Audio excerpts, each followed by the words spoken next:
No problem. The book chronicles the downfall of the Ayleid Empire in the First Era. The Ayleids, or Heartland High Elves, ruled Cyrodiil in the long ages of myth before the beginning of recorded history.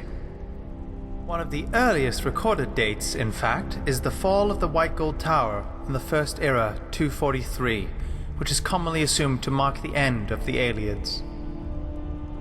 Although Ayleid rule over all of Cyrodiil was indeed broken in the First Era 243, this was only one of the most obvious stages near the end of a long decline.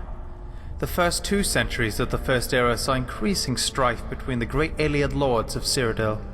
Alessia appears to have taken advantage of a period of civil war to launch her uprising. Imperial historians have traditionally attributed her victory to intervention from Skyrim, but it appears that she had at least as much help from rebel Ayleid lords during the siege of the White Gold Tower. The popular image of Ayleids as brutal slave masters is based in fact, of course, but it is less well known that a number of Ayleid princes continued to rule parts of Cyrodiil after 263 as vassals of the new Empress of Cyrodiil. This suggests either that Ayleid rule was not universally detested, or that Alessia and her successors were more pragmatic than is traditionally believed, or perhaps both.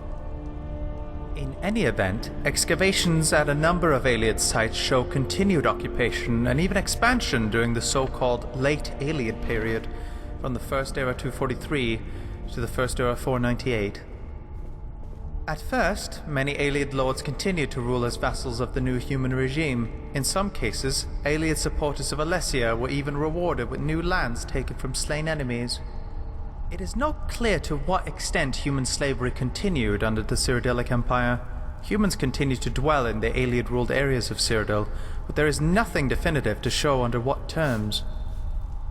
This was an uneasy relationship from the beginning, and was not destined to last long.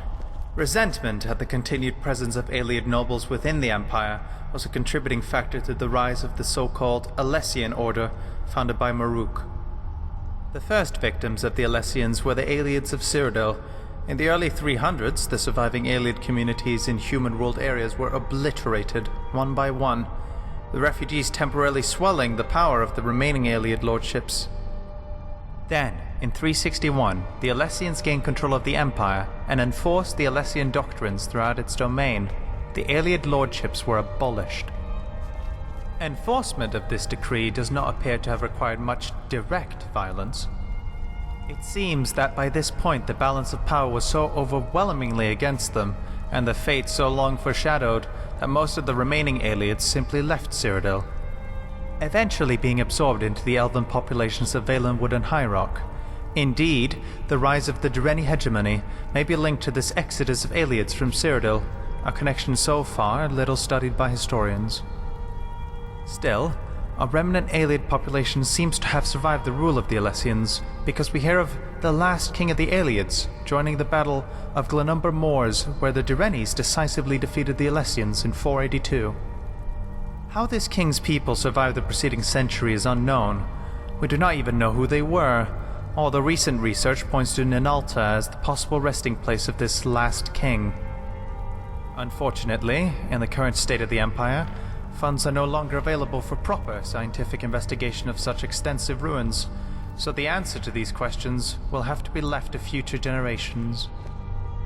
That was The Last King of the Ayleids by Herminia Cinna.